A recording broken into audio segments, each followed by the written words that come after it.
So can you say your full This big old fuzzy mic. Can you say your full name and how you're affiliated with RIT? My full name is Sharitta Gross-Smith. F stands for Felicia. And I'm the Assistant Director of Programmatic Initiatives and Student Development in the Multicultural Center for Academic Success at RIT. Wow. That's a mouthful. Okay. What is your earliest memory? It can be at RIT or just in general. If it was a general memory, in what context? Like of your life, that you, like the earliest memory as a child you remember. Oh boy. Well, I think if I had to go with RIT, I actually began my career here. September of this year will be 10 years ago. I started in the Office of Career Services and Cooperative Education, and my first memory, I came in September, and if you're familiar with the Fall Career Fair, I came in right before that. And that is a labor of love by that department, but it's also a huge event. And I got a welcome and business cards along with a polo shirt, and they're like, here you go. So I jumped in with both feet into a very large, fast-paced, sometimes overwhelming event that I quickly learned is invaluable to our students, alumni, and the employers that RIT serves. So that'll probably be my first memory at RIT. As a child, though, I would say one of my first memories was playing teacher.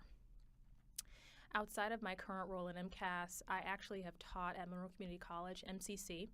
I taught developmental writing there for about 7 years, and recently, as in this past fall, I had the opportunity to teach the Year 1 classes, which is fun, to teach students who are voluntold that they're taking a class that they don't want to take, but helping them to see the value in it, kind of making the class their own, and having a student to co-teach with me was really a great, unique experience, and teaching is actually a big love of mine. So I remember being little and having my notepad and a pen, and I'm pretending to give instruction, and there's a picture of me that's probably grade A black male material of me with red bell bottoms, a red turtleneck, and a big old afro puff ponytail on one side of my head, and my mouth is open, and I'm writing, and I'm clearly giving instructions. So it's really awesome to be able to still live out that dream, even though my job, that's not the primary function.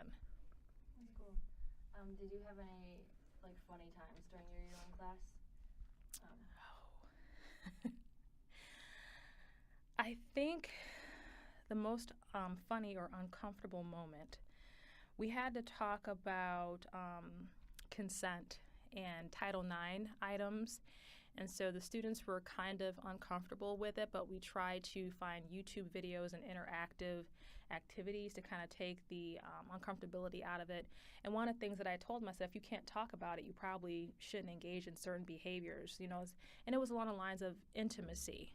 And realistically, students at RIT are people too, so we can't ignore that things like consent, sexual consent specifically, need to be brought up and addressed. And you can't assume that everybody knows that no means no, or that there are certain scenarios that you should avoid, and that, being in a certain situation doesn't give somebody carte blanche to treat you any kind of way or to violate your rights. So we did have a conversation, but that's where the peer assistant came in and really helped me to put it out there in a way that would be a little less uncomfortable for students.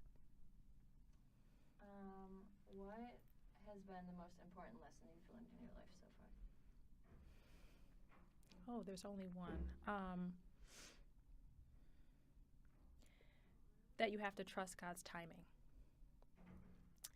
I remember when I started my doctoral program at St. John Fisher in September of 2014, and my maternal grandmother who raised me while I was in class, she died. And we were very close, and it was very traumatic for me to lose her. And I saw her the day before. Intuitively, I went to go see her and had a conversation with her and, held her hands. And she had arthritis, so her hands were kind of, stiff and whatnot. But at that point, she wasn't talking a whole lot. It's amazing how the body shuts down when you're not using things like your vocal cords or you're not walking. And so her muscles had started to atrophy, and it hurt for her to talk a lot.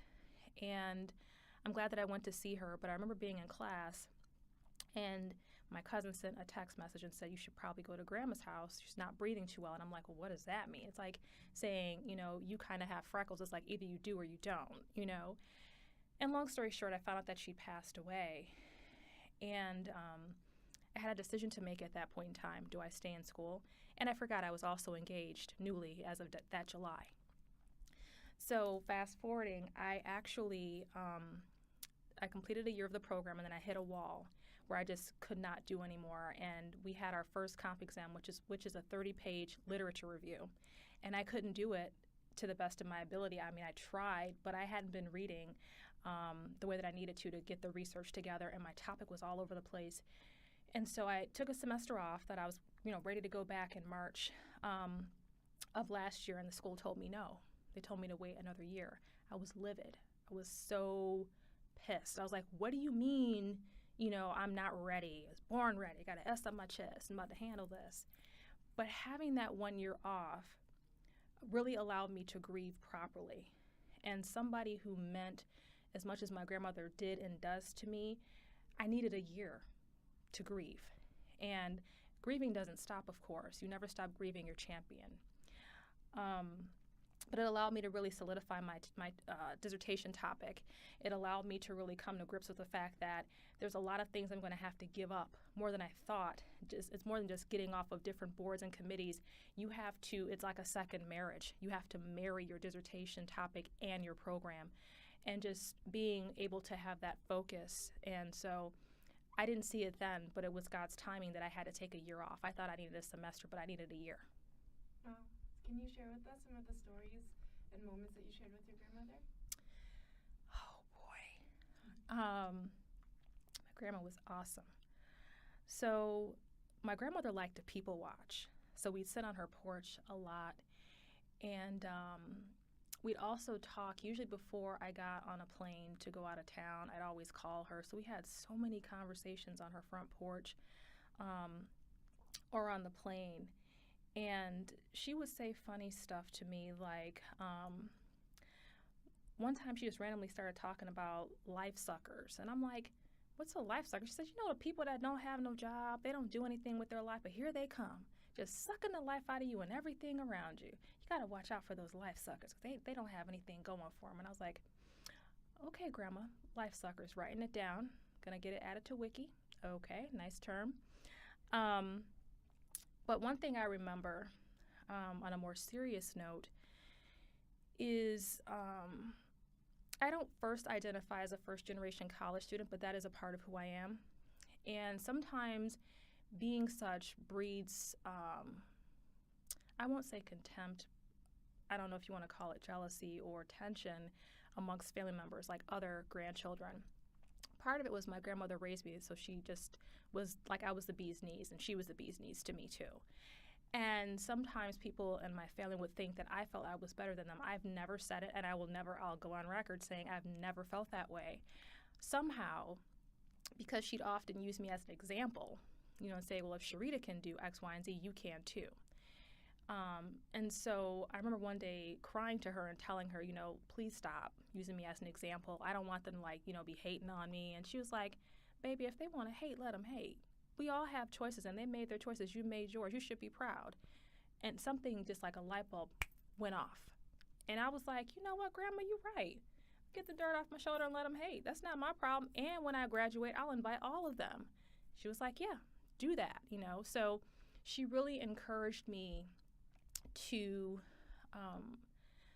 allow whatever giftings God has given me to flow, but she's also the person that encouraged me to wear red. I never liked to wear red before. When I was little, she'd always put me in like a red sweater or a red dress, some kind of red accent color or full-on red.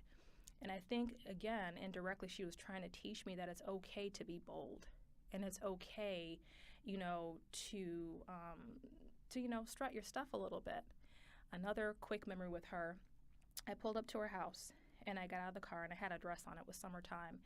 And so she's on the front porch, and she's like, oh, boy, here she comes. She's talking with the walk. There she goes, walking with the talk. Look at my grandbaby. So she was just like so super funny and just proud. And it's like I just felt so capable and like super pretty, with my grandmother. Just really did a lot in regards to helping me to fully accept myself as a woman, because we're sometimes so critical, we want longer hair, to be taller and have, smaller this and bigger that, or whatever the case might be.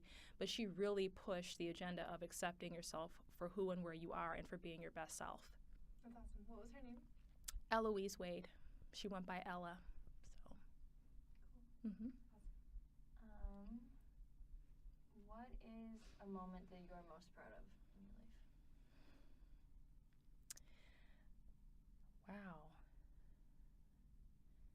There's so many that that God has given me the opportunity to be proud of.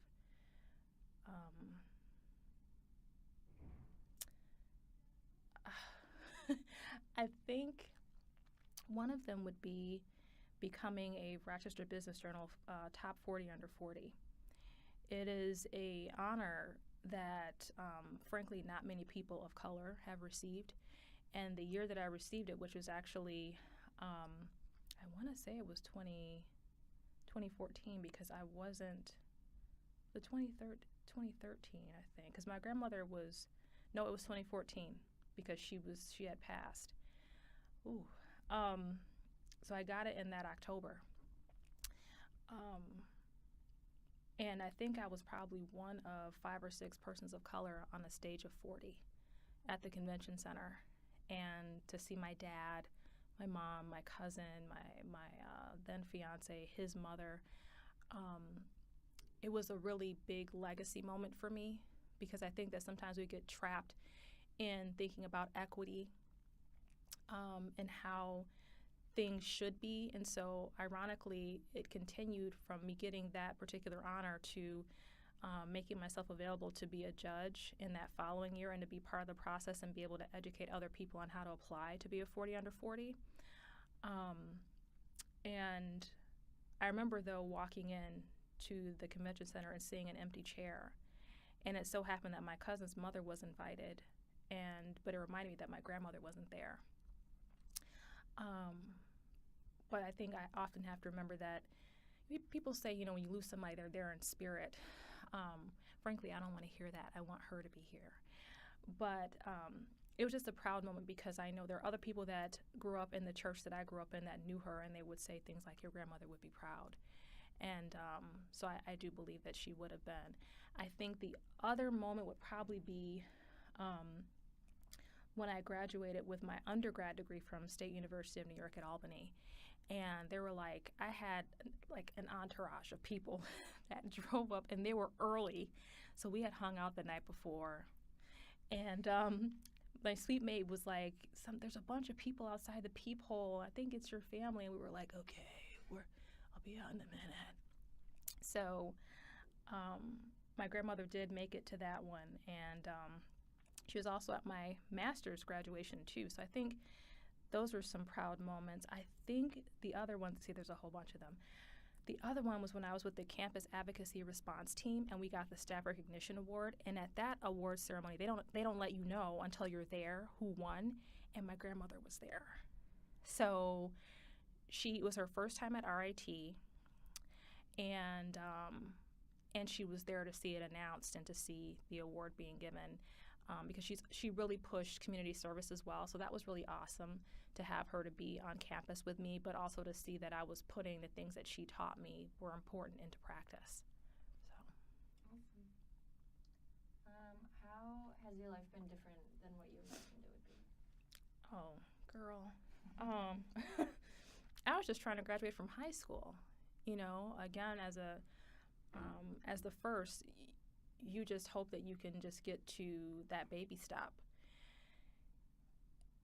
I thought I'd be a teacher.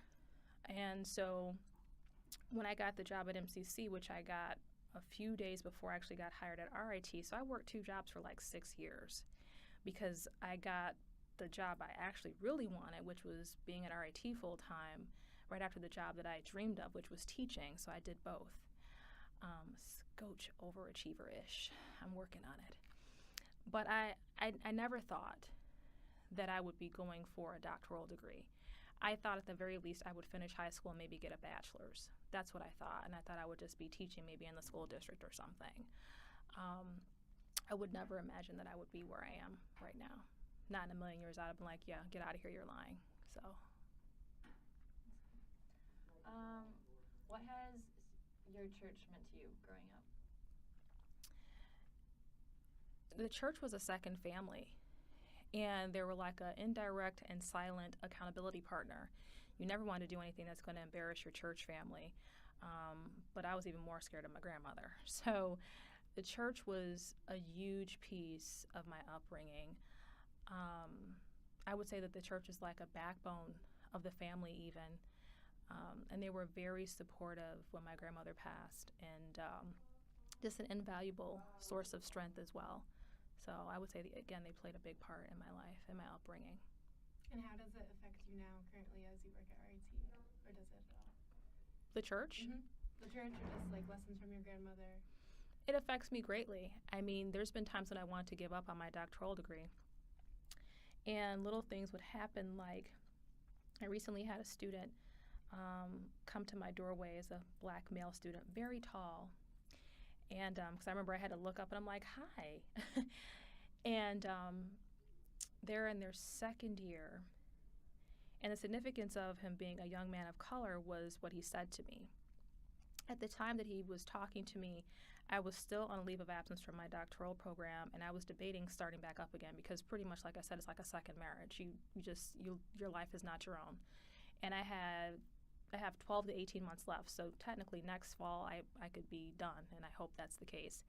But when he came to my doorway, he said, how's your doctoral program going? And I was like, oh, I'm not in it right now. I'm on a leave of absence. And he looked at me and said, I remember when you came and talked to our class last summer when I started, and he said, and you talked about your doctorate. And I don't know about you, but I just find it inspiring, he said, because I don't know a lot of black people that are getting a doctorate or that have one. And it struck me as odd because, number one, people of color are intelligent too, and we're not an anomaly. I guess it's significant to an extent because if it was easy, everybody would do it.